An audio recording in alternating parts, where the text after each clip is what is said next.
So hello everyone, ये हमारी class third है चैप्टर 1 की। इस क्लास में हम ट्राई करेंगे मैक्सिमम पोर्शन इस चैप्टर का ख़त्म कर दें ताकि हम नेक्स्ट चैप्टर में जंप कर सकें। हमने बेसिक क्लियर कर लिया। बेसिक्स में हमेशा टाइम ज़्यादा लगता है। हमने बेसिक्स क्लियर कर दिया है। अब हम ना थोड़े क्वेश्चंस पे आएंगे।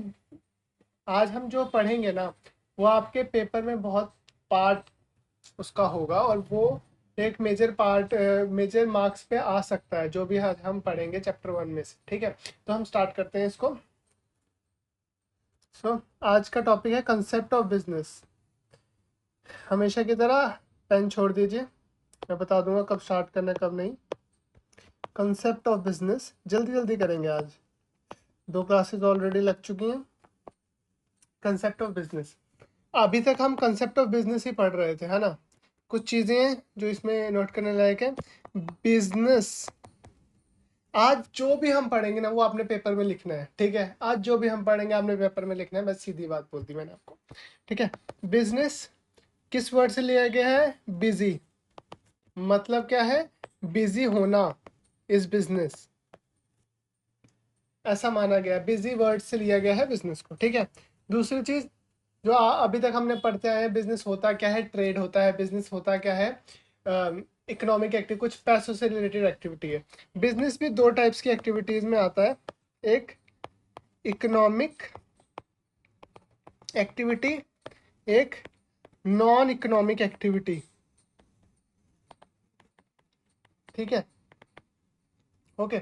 सो इकोनॉमिक एक्टिविटी जो नॉर्मली आप किराने की शॉप हो गई या कोई बड़ा बिजनेस हो गया, कोई छोटा बिजनेस हो गया, जियो की सिम हो गई, ये सब जो चीज़ जो बिजनेस पैसे के लिए हो वो इकोनॉमिक एक्टिविटी। जो बिजनेस पैसे के लिए नहीं हो, चैरिटी हो, वॉलंटरली हो, आपने किसी की हेल्प कर दी, रिश्तेदारी में कर दिया, वो नॉन इकोनॉमिक एक्टिविटी। इसका जीडीपी में कोई खासा रोल नहीं होता, जो होता है इसका होता है। ठीक है, so this is what concept of business is all about. इसको हम पढ़ लेते हैं एक बारी। ठीक है, क्या बोल रहा है ये? जो हमने बात की वही बात बोलेगा ये। The term business is derive from the word busy. ठीक है, अभी मैं जो मार्क कर रहा हूँ ना, बिजनेस पे कोई भी क्वेश्चन है, इंट्रोडक्शन में आपने ये लिखना है, आपके मार्क्स यहीं से बनेंगे। The term business is derive from the word busy. फिर से बोलो, the term business is derive from the word busy. Thus business means being busy. The term business derive from the word busy and business means being busy. ठीक है, however, in a specific sense, business refers to an occupation in which people regularly engage in activities related to purchase, production, sale of goods and services with a view to earning profit. मतलब profit earn करने के लिए जो भी काम करता है आदमी, चाहे वो हो खरीदना, बेचना चीज़ों को, सर्विसेज को, वो सारा बिजनेस कहलाता है। ठीक है, उसके बाद क्या बोल रहा है? If you look around you will observe that. जब मैं इंग्लिश बोलता हूँ ना उसको ध्यान से सुना करो। If you look around you will observe that people undertake various activities to satisfy their needs. क्या समझे?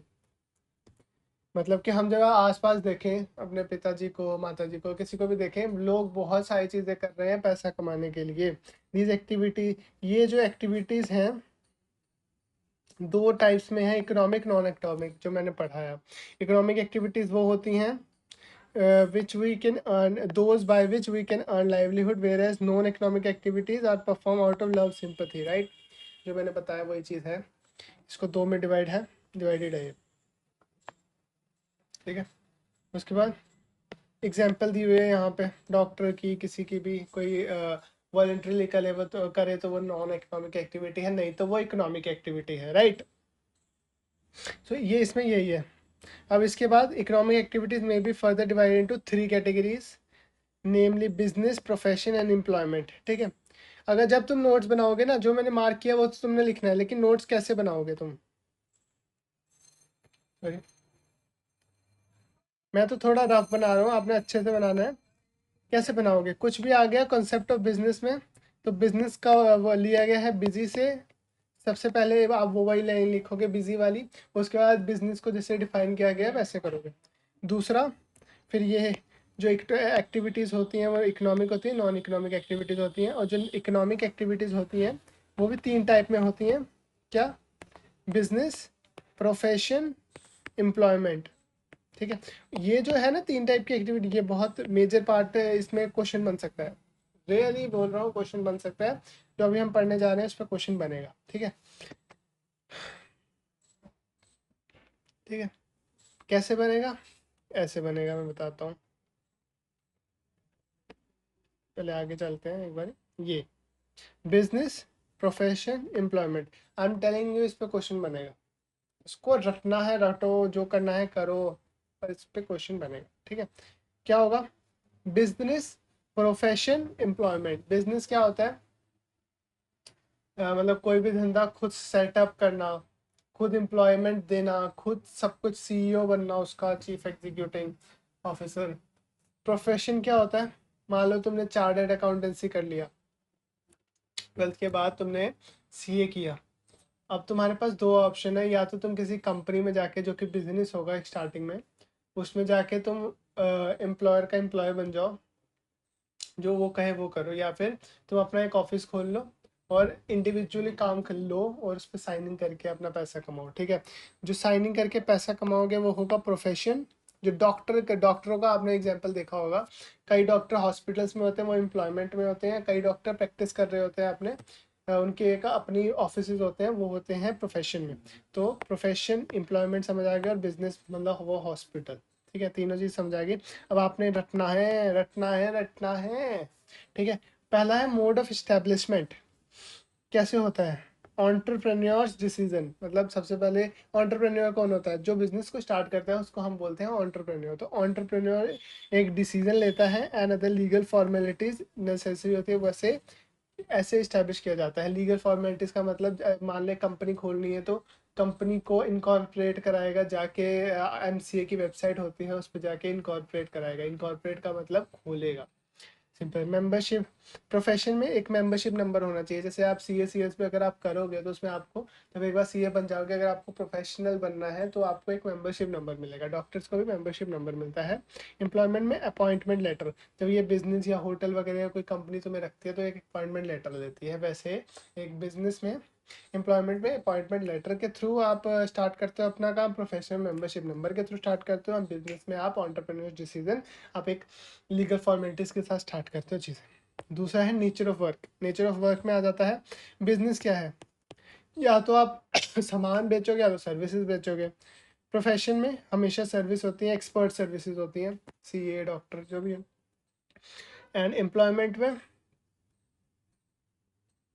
जो भी आपका जो एग्रीमेंट बना होगा, उसमें जो भी सर्विस कॉन्ट्रैक्ट होगा, आपको गुड्स, आपको क्या मैन्युफैक्चर करना है, आपको बैठ के कुछ काम करना है, वैसे सर्विस एक आपका कॉन्ट्रैक्ट बनता है। ठीक है, उसके बाद क्वालिफिकेशन, कोई मिनिमम क्वालिफिकेशन नहीं है। 10th के बाद भी लोग, कई लोग बिना पढ़े लिखे भी कर रहे होते हैं, कई लोग 10th के बाद कर रहे होते हैं। ठीक है, आपको पता है ये बिजनेस के लिए कोई मिनिमम क्वालिफिकेशन नहीं है। वेयर एज प्रोफेशन के लिए क्या होता है, सीए के लिए आपको सीए प्रैक्टिस करने के लिए आपको सीए क्लियर करना पड़ेगा। डॉक्टर के लिए आपको एमबीबीएस क्लियर करना पड़ेगा। Qualifications, expertise and training in specific field as prescribed by the professional body is must.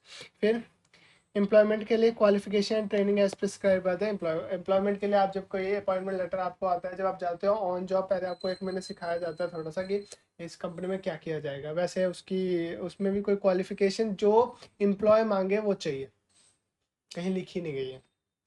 Reward और रिटर्न, इसमें प्रॉफिट पूरा, जितना अगर लॉस हुआ लॉस, प्रॉफिट हुआ प्रॉफिट। इसमें जो प्रोफेशनल फ़ी आती है 400-500, जो आप डॉक्टर के पास जाते हो प्रोफेशनल फीस देते हो ना, वो। और इसमें सैलरी मिलती है, ऑब्वियसली आपको पता है। कैपिटल इन्वेस्टमेंट, पैसा कितना डालना है। इनको तो भाई ह्यूज कैपिटल इन्वेस्टमेंट होता है, साइज और नेचर के हिसाब से। बिजनेस अगर कोई बड़ा खोल रहा है, किराने की शॉप कर रहे हो, थोड़ा कम होगा कंपेरेटिवली आपका इन्वेस्टमेंट। वहीं आप कुछ और काम कर रहे हो, मान लो एक बड़ी कंपनी खोल रहे हो, तो आपका इन्वेस्टमेंट भी ज़्यादा होगा, कैपिटल इन्वेस्टमेंट। वहीं पे प्रोफेशन में आपको क्या, ऑफिस खोलने के लिए पैसा चाहिए, थोड़ी सी मार्केटिंग के लिए पैसा चाहिए, राइट।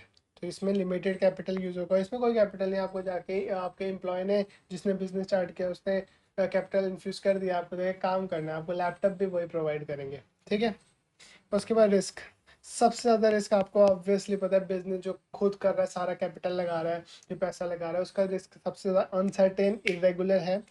ठीक है, फीस जो होती है, प्रोफेशन में रिस्क थोड़ा सर्टेनली कम होता है कि लोग नहीं आए तो, लेकिन आएंगे तो आपको सर्टेनली फीस तो मिलेगी मिलेगी। इसमें फिक्स होता है, कोई रिस्क ज़्यादा होता नहीं है। सैलरी में रिस्क बस ये होता है आपको निकालना दे, बाकी कोई रिस्क होता नहीं है सैलरी में। फिर transfer of interest, transfer possible with some formalities, not possible not possible. देख क्या होता है, प्रॉफिट एक बार ही आपने बिजनेस स्टार्ट किया, अब आपने अपना शेयर आपको जो प्रॉफिट हो रहा है आपको किसी और को देना है कि वो प्रॉफिट लेगा, लीगल फॉर्मेलिटीज़ करके आप उसको ओनर बना सकते हो, राइट। अब सैलरी आपके पास आएगी तो वो किसी और को ट्रांसफ़र नहीं हो सकती, वो आप ही के पास आएगी, एक बार आ गई फिर पैसे किसी को भी देते रहो, पहले ट्रांसफ़र नहीं हो सकते। प्रोफेशन में भी आप किसी को कुछ ट्रांसफ़र नहीं कर सकते क्योंकि आपकी वो क्वालिफिकेशन है, मतलब आप वो खुद काम कर रहे हो, आप किसी और के थ्रू थोड़ी करा सकते हो वो काम, राइट। तो वो भी ट्रांसफ़र नहीं हो सकता। Code of conduct example, code of conduct ऐसा कोई बिजनेस को लेके कोड ऑफ कंडक्ट नहीं है। वेयर इस प्रोफेशन में क्या होता है, जैसे सीए या डॉक्टर, उनका एक इनकी एक बॉडी होती है सीए की, जैसे काउंसिल है सीए काउंसिल, वो एक कोड ऑफ कंडक्ट बनाता है कि हमारे बंदे ने कुछ ब्रीच किया, ब्रीच मतलब कोई भी रूल तोड़ा तो हम उससे छीन लेंगे मेंबरशिप, जो स्टार्ट में बात की थी मेंबरशिप की, ठीक है। और उसके बाद एम्प्लॉयमेंट में जो भी एम्प्लॉयर ने बनाई हो code of conduct, code of conduct का मतलब कोड ऑफ कंडक्ट, कंडक्ट का मतलब होता है कैसे तुम काम करोगे, कोड मतलब उसका रूल, ये काम करने के रूल्स, ठीक है, कुछ भी गलत नहीं करोगे। एग्जाम्पल में आ गया शॉप, फैक्ट्री, बिजनेस में आपको पता ही है, इसमें बताने की जरूरत है। प्रोफेशन में लीगल, एडवोकेट वाला, medical, doctor, professional, chartered accountancy, ठीक है। और उसमें एम्प्लॉयमेंट में जॉब्स एंड इंश्योरेंस कंपनीज वगैरह। अब इसको याद कैसे करेंगे, इसका आप कुछ फॉर्मूला बनाओ, समझो ऐसे ही होता है याद है, कुछ रट्टा नहीं है। देखो जैसे मोड ऑफ इस्टेब्लिशमेंट में, मोड ऑफ इस्टेब्लिशमेंट में एम उठाया, नेचर ऑफ वर्क में एन उठाया, qualification, reward, capital, risk, transfer of interest, code of conduct. Example तो आपको याद रहेगी, कोई भी आप डिफरेंस बनाते हो लास्ट में एग्जाम्पल लिखते लिखते हो उसको लिखने की जरूरत है। इससे कुछ बन रहा है बताओ।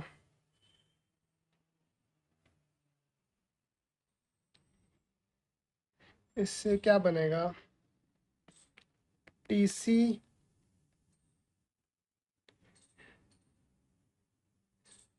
मतलब जो भी बने आप ऐसे देख लेना, जो ऐसे एक शॉर्ट फॉर्म बना देना, जैसे मैं टीसी आरसीआर, एक रैपर था टीसी, टीसी ने आरसीआर को पकड़ा, रैपर था जो एक हसल में आया था, टीसी ने आरसीआर को पकड़ा एंड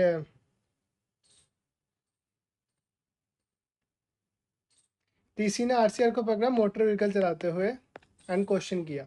ऐसा कुछ भी आप शॉर्ट फॉर्म बना दो जो आपको याद रहे, जैसे इसमें जो है टीसी ने आरसीआर को पकड़ा मोटर व्हीकल चलाते हुए और क्वेश्चनिंग की, ठीक है।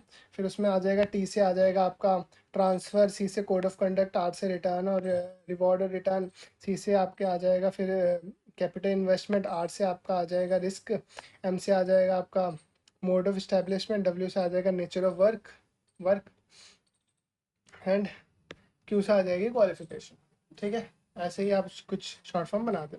फिर उसके बाद हम एक और एक इम्पॉर्टेंट क्वेश्चन पे आएंगे जो आपके एग्जाम से बहुत महत्व रखता है, करेक्टरिस्टिक्स ऑफ बिजनेस। करेक्टरिस्टिक्स का मतलब क्या होता है, किसी भी चीज़ का, जैसे आप मेरे सामने एक बंदा बैठा है राहुल, ठीक है, राहुल पढ़ रहा है, उसकी करेक्टरिस्टिक्स ये है कि वो पढ़ने वो चीज़ें बहुत जल्दी ग्रैब करता है। दूसरी करेक्टरिस्टिक्स है बहुत आलसी है, लेकिन तीसरी करेक्टरिस्टिक्स है उसको बुक बहुत लगती है।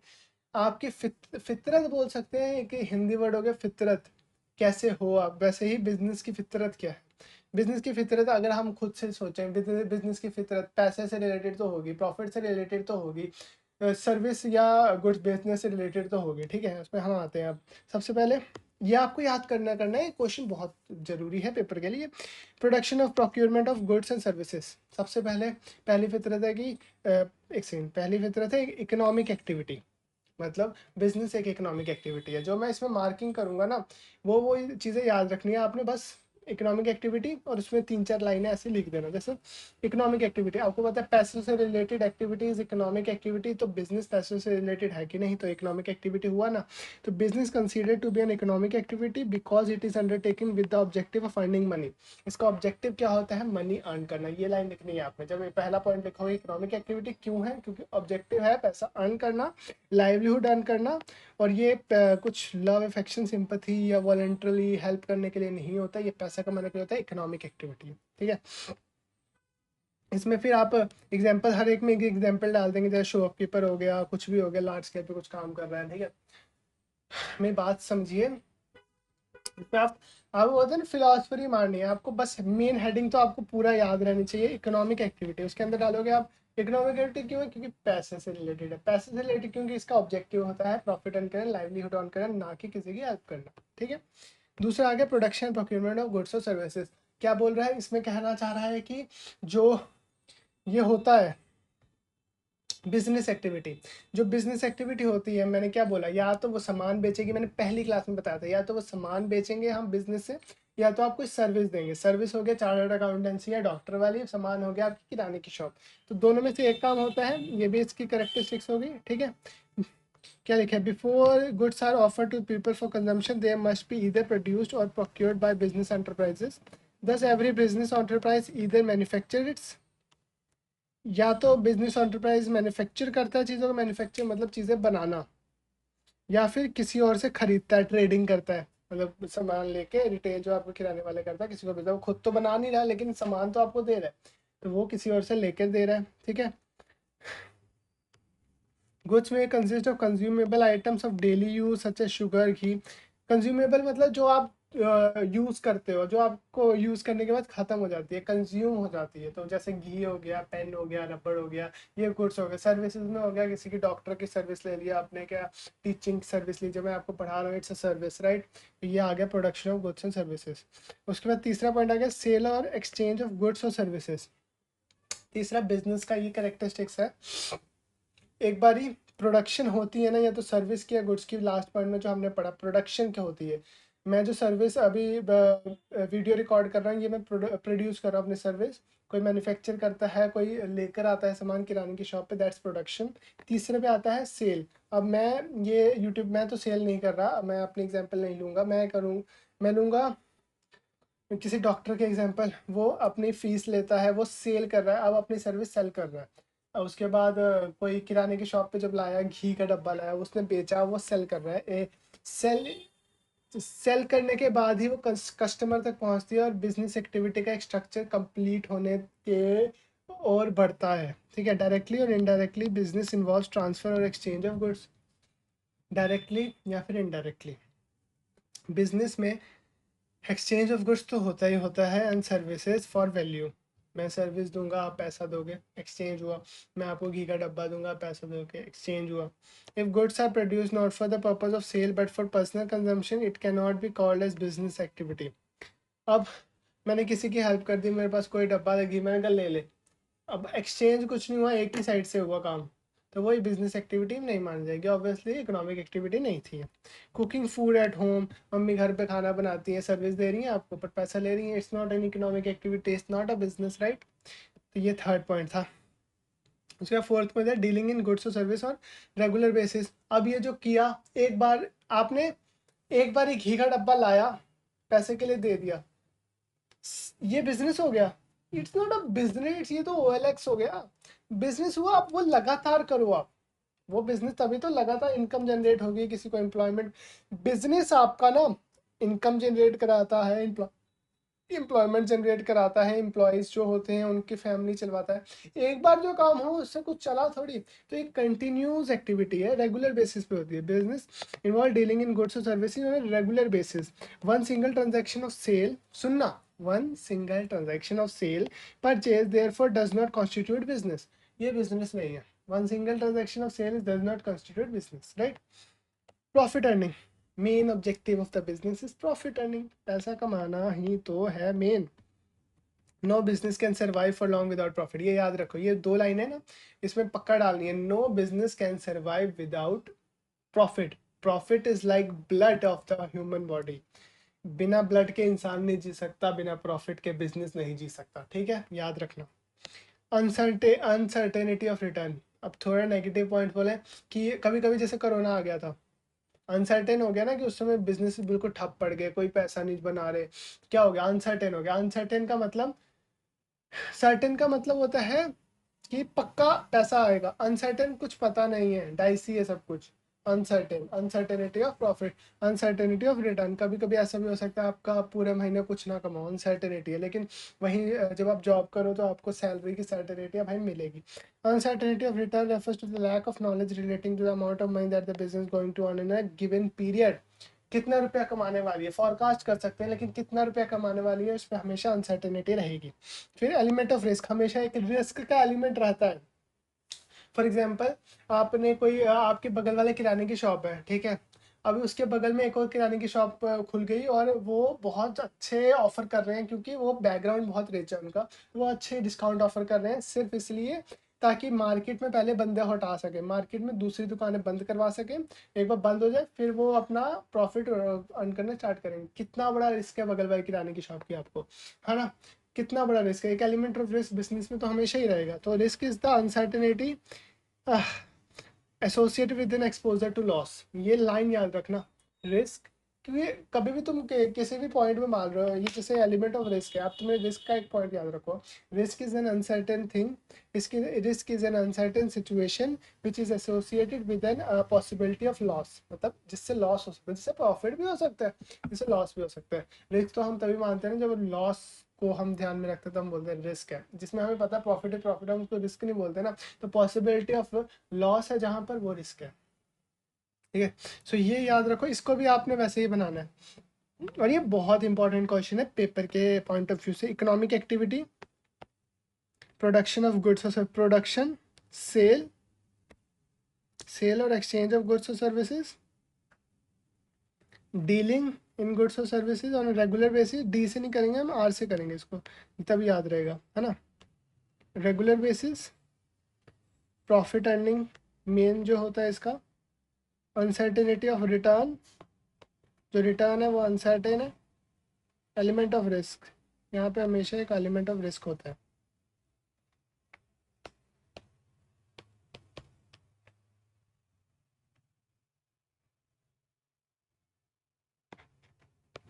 ईपीएस होता है अर्निंग पर।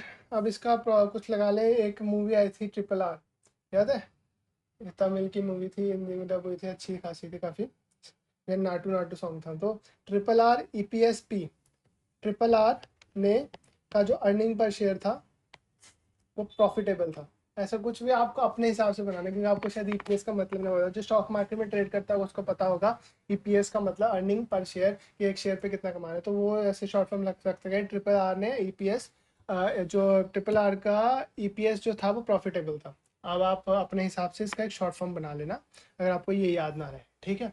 ये बहुत इंपॉर्टेंट पार्ट है आपके पेपर का, इतना मैं आपको बता दूं। उसके बाद अब नेक्स्ट क्वेश्चन आ गया, classification of business activity. Classification of business activity, हमने जो इंट्रोडक्शन क्लास थी उसमें पढ़ा था कि कॉमर्स क्या होता है, इंडस्ट्री क्या होता है। सब में यही बात बोली थी, ट्रेड, एक सामान को खरीदना बेचना प्रॉफिट के लिए, it's commerce, it's business, it's trade, ठीक है। तो अब classification of business activity, business activity कितने प्रकार की होती हैं वो बात की गई है। Various business activities may be classified into two broad categories. कह रहा है देखो, बिजनेस एक्टिविटी दो कैटेगरी में आती है, इंडस्ट्री और commerce. Industry is concern with the production of और प्रोसेसिंग ऑफ गुड्स और material. Commerce includes those which are necessary for facility exchange of goods और सर्विसेज। चलो पेन रखो नीचे, आओ आगे सामने, ठीक है।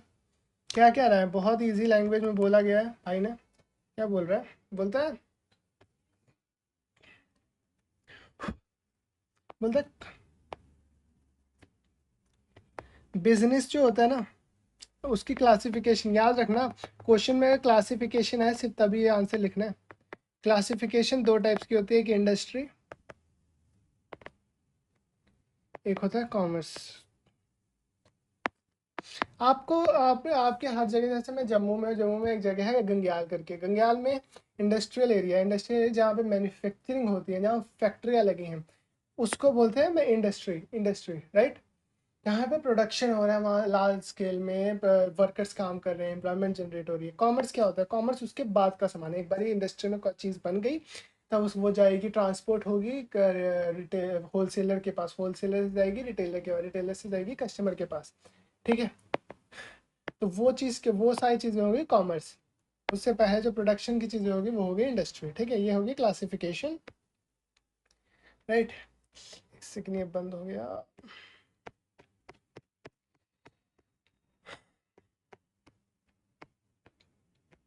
कहाँ थे हम? क्लासिफिकेशन पे थे, राइट।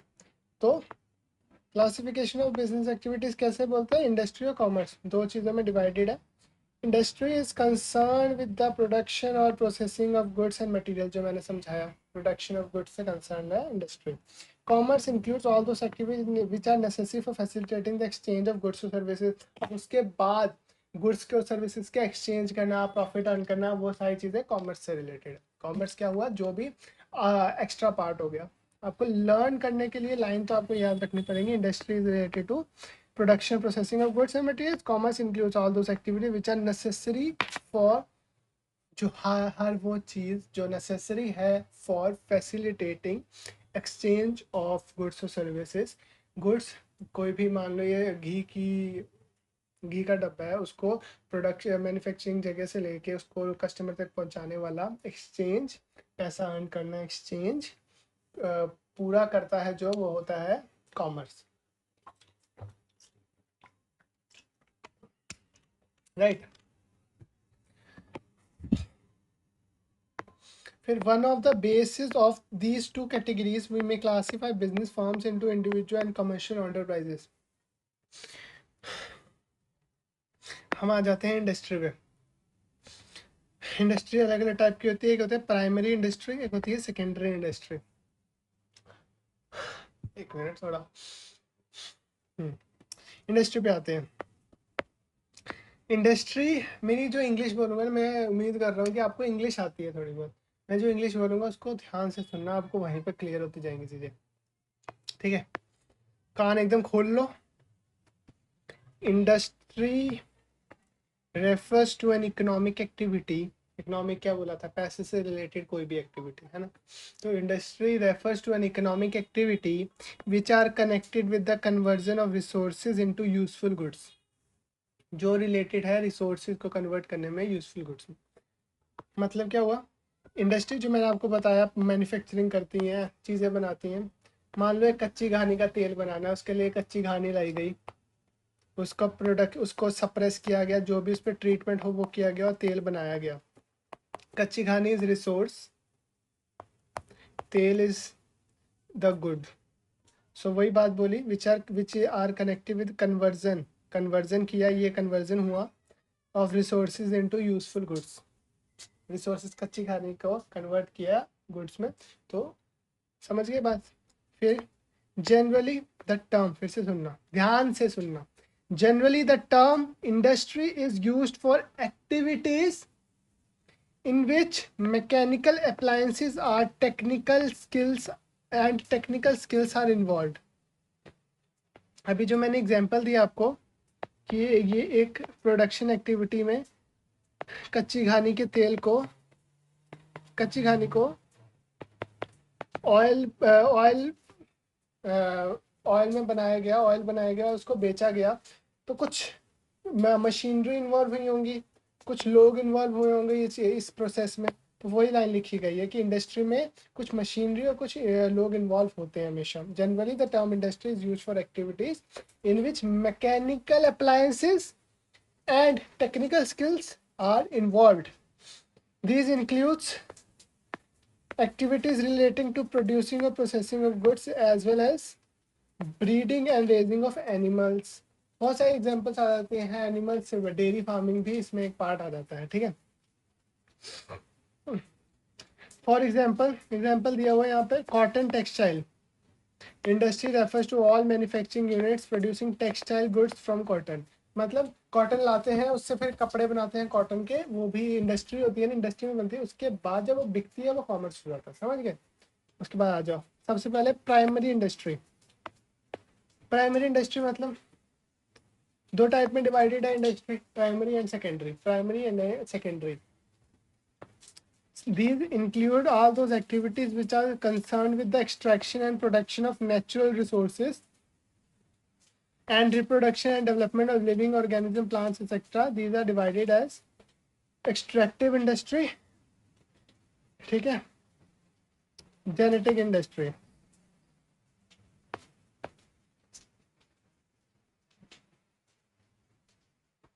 चलो छोड़ दो।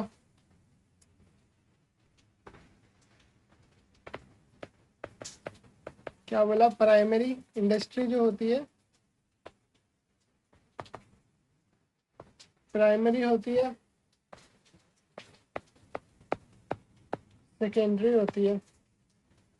प्राइमरी में क्या आ गया? एक एग्जांपल लेते हैं। क्रूड ऑयल का नाम सुना है? पेट्रोल का नाम सुना है ना? पेट्रोल कैसे बनता है? पहाड़ है मान लो, ड्राइंग थोड़ी अच्छी नहीं है। पहाड़ है, मान लो इसमें पहाड़ों के बगल में एक वो है, समुंदर है। समुंदर के अंदर से निकाला गया क्रूड ऑयल। क्रूड मतलब रॉ, रॉ ऑयल, जो बहुत चीज़ों से भरा होता है। कुछ पेट्रोल नहीं होता, इसको हम एज अ पेट्रोल यूज नहीं कर सकते। ठीक है, इसको निकालना, उसका ट्रीटमेंट करना, इसको निकाल के उसका ट्रीटमेंट करना ताकि वो आगे अलग अलग चीज़ें बन पाए। This is primary industry. यहाँ पे बिक नहीं रहा। अभी ये जो चीज़ क्रूड ऑयल निकला है, ये बिक नहीं सकता, तो इट्स अ प्राइमरी इंडस्ट्री। जब एक बार ही ये निकल के इसका पेट्रोल डीजल बनेगा, ठीक है, फिर बिकेगा, वो हो जाएगी सेकेंडरी इंडस्ट्री। प्राइमरी हमेशा वर्ड यूज होता है, आप स्कूल में भी गए होंगे, तो प्राइमरी मतलब शुरुआत, सेकेंडरी मतलब जब बड़े हो जाओ, राइट। इस एग्जाम्पल को याद रखना। अब उस एग्जाम्पल को ध्यान में रखते हुए फिर से रीड करेंगे, ठीक है। बारिश हो रही है, मेरे को लगता है डिस्टर्बेंस हो रही होगी थोड़ी क्लास में, इसको जल्दी खत्म करते हैं, वाइंड अप करते हैं। These include all those activities which are concerned with extraction, production of natural resources।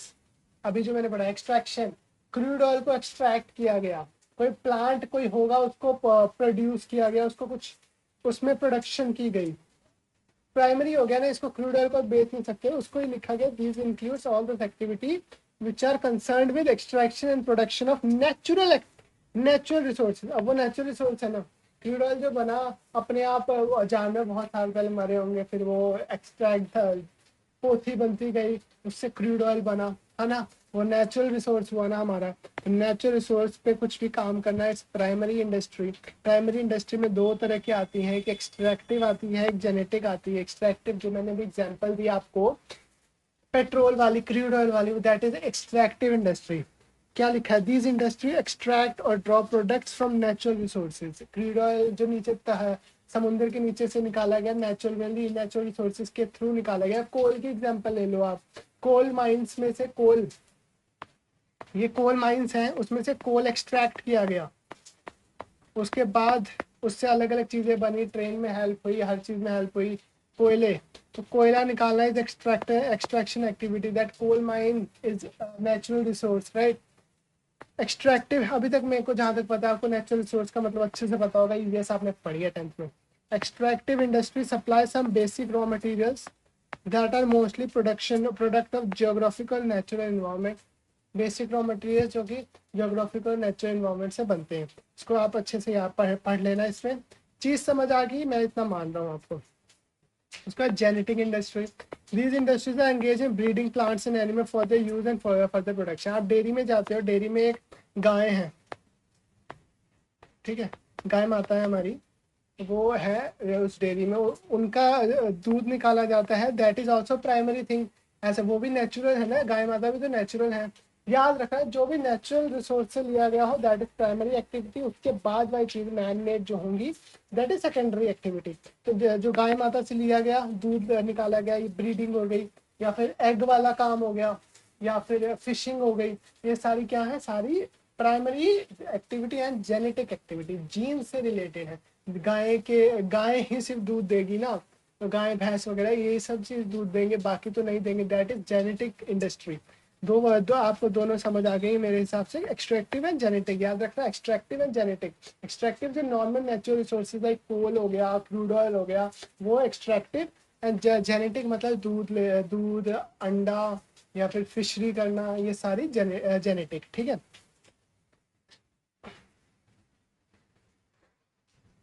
अब आते हैं हम सेकेंडरी एक्टिविटी में। मैंने जो समझाया उसको ध्यान में रखते हुए मैं रीड करूंगा, आपने समझना है। These are concern with using materials which have already been extracted at the primary sector. मैंने क्या बोला था? मैंने क्या बोला था, यहाँ पे प्राइमरी सेक्टर में जो क्रूड ऑयल निकल गया, अब उसको जब आगे पेट्रोल डीजल बना के बेचेंगे, that is secondary activity. Word ध्यान सुन रहे हो मेरे हिसाब से आप। वैसे यहाँ लिखा है these are concerned with using materials crude oil which have already been extracted at the primary sector, crude oil which have already been extracted in the primary sector. These industries process such materials to produce goods for final consumption. अब उसका petrol बनाना है secondary activity, वही बात लिखी है। और further processing by other industrial units, for example mining of iron ore is a primary industry but manufacturing of steel by way of, जो मैंने एग्जांपल दी कोल की, वहीं पे एग्जांपल ले लो आयरन ओर की। आयरन ओर निकाला गया, it is a natural resource, उसको निकाला गया, इट्स प्राइमरी एक्टिविटी, उससे अब स्टील बनाया, it's a secondary activity, right. इसमें भी दो टाइप्स आ जाते हैं, एक होता है मैन्युफैक्चरिंग इंडस्ट्री। अब ये क्या करते हैं, जो नॉर्मली इंडस्ट्री होती है, अब आयरन और स्टील बना, स्टील को मोल्ड कर करके कुछ टेबल बनाया, चेयर बनाई, that is manufacturing activity industry. Industry engaged in producing goods through processing of raw materials and thus creating form utilities. They bring out diverse finished products that we consume or use through the conversion of raw material or partially finished material in their manufacturing operations. समझ गए, manufacturing करके एक finished goods बनाना जो कि consume कर पाए लोग, this is called manufacturing industry in secondary industry, right. Manufacturing industry में भी फर्दर डिवाइडेड इनटू 4 कैटेगरीज, कह रहे हैं 4 तरह के में डिवाइड हो सकती है, analytical industry, synthetical industry, processing industry, assembling industry. दिमाग लगाना, एनालिटिकल जहाँ पे वर्ड है समझना दिमाग लगाया गया है, तो दिमाग लगाने वाली industry which analyses and separates different elements from the same materials. जो मैंने बोला था क्रूड ऑयल से अब पेट्रोल बनेगा, डीजल बनेगा, स्टील आयरन और से स्टील बनेगा, दूसरी आयरन की रॉड्स बनेंगी, ये सारी चीज़ें बनेंगी। दिमाग लगा के अलग अलग एक रॉ मटेरियल को अलग अलग चीज़ों में डिवाइड करें, दैट्स एनालिटिकल इंडस्ट्री। उसके बाद synthetical which combines various ingredients into new products. अब स्टील और आयरन रॉड को मिला के कोई एक टेबल बनाना, दैट इज व्हाट सिंथेटिकल। अब जो आपने जो एनालिटिकल अपने दिमाग लगा के जो एक क्रूड ऑयल से मान लो पेट्रोल और डीजल बनाया, दोनों को मिला के एक नया फॉर्म बनाया पेट्रोल का मान लो, तो वो क्या हुआ सिंथेटिकल, उसको मिक्स करके एक नई चीज़ बनाई। Processing industry which involve successive stages for manufacturing finished products as in the case of sugar and paper.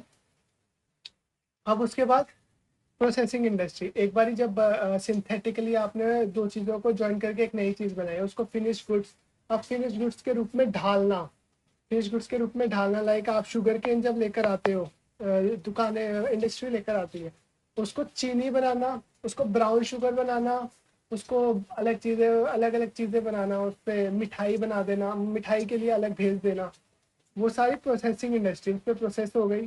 फिर असेंबलिंग इंडस्ट्री क्या होता है, कई बार एक कंपनी सब कुछ नहीं बनाती, एक कार की कंपनी है, वो एक्चुअल में इंजन खुद बनाती है, बाकी खुद कुछ नहीं बनाती, तो वो क्या करती है, हेडलाइट किसी और कंपनी से मंगाती है, उसके बाद हेडलाइट के बाद बम्पर कहीं और से मंगाती है, उसकी पूरी बॉडी कहीं और से मंगाती है, टायर्स कहीं और से मंगाती है, फिर असेंबल करती है, इंजन अपना डालती है, वो असेंबली पूरी जो हो जाती है उसको असेंबलिंग इंडस्ट्री बोला जाता है। ठीक है, ये हो गई आपकी 4 तरह की इंडस्ट्री। आई होप समझ आई होगी आपको। जो भी मैं आपको पढ़ा रहा हूँ उसमें से आप 4 लाइनें सब पे ऐसे हाईलाइट करके रट्टा मारो, मतलब रट्टा मारने की जरूरत नहीं है, मैंने आपको इतना समझा चुका है ना कि आप उसको इंग्लिश में भी ट्रांसलेट करोगे तो आपके मार्क्स अच्छे खासे आएंगे। ये मैं बोल रहा हूँ, मैंने भी ऐसे ही किया और मेरी अच्छी खासी स्टेट रैंक आई थी, ठीक है, और साथ में CS में ऑल इंडिया रैंक रही है, ठीक है। उसके बाद कंस्ट्रक्शन इंडस्ट्री, कंस्ट्रक्शन इंडस्ट्रीज क्या होती है, डैम्स वगैरह बनाना, कंस्ट्रक्शन वर्ड से पता चल गया, बिल्डिंग्स बनाना, डैम्स बनाना, जो एक फैक्ट्री में काम नहीं हो रहा, फैक्ट्री के बाहर किसी लैंड पे काम हो रहा है, कोई ब्रिज बनाना, डैम्स बनाना, घर बनाना, दीज आर कंस्ट्रक्शन इंडस्ट्री। उसके बाद टेरिटरी इंडस्ट्री, टर्शरी इंडस्ट्री क्या होती है, these are concern with providing support service to primary and secondary industry as well as relating to these industry provide service facility as business activities. These may be considered part of commerce. because of auxiliaries to trade these activities assist trade including transport banking insurance. अब देखो, अब मैं थोड़ा एक chart बना के, ये जो चार्ट दिया है आपको इससे अच्छे से समझ आएगा। ये चार्ट को आप जहन में डालो, जहन में डालो। कैसे? इंडस्ट्री कॉमर्स, मैंने क्या समझाया?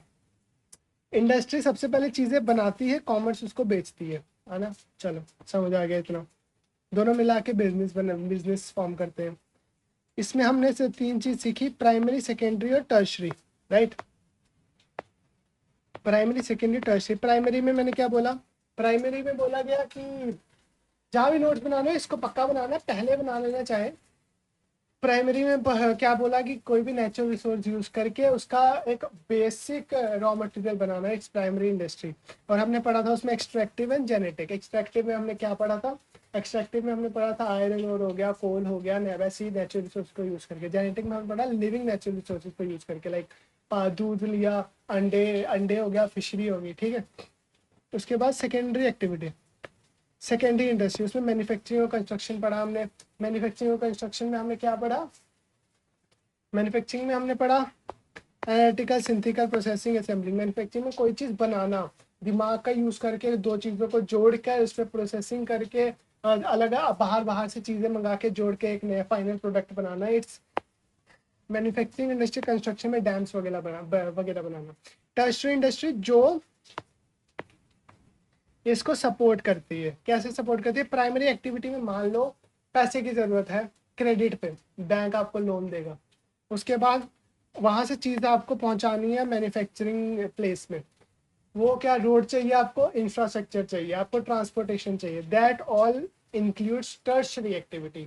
मतलब जो भी सपोर्ट करती है ना आपकी इंडस्ट्री को, आपकी सेकेंडरी प्राइमरी इंडस्ट्री को, दैट इज टर्शरी। लाइक मैंने जो आपको एग्जांपल दी, बैंकिंग सेक्टर, ट्रांसपोर्टेशन सेक्टर, इसके अलावा हो सकते हैं हमारे वो एन नंबर ऑफ ऐसी एक्टिविटीज़ हैं, जो इंश्योरेंस सेक्टर, ऐसे बहुत सारी एक्टिविटीज जो इन चीज़ों को सपोर्ट करती है, दैट इज टर्शरी एक्टिविटी, ठीक है। उसके बाद कॉमर्स में हमने पढ़ा था ट्रेड होता है, ऑक्सिलरीज टू ट्रेड होता है।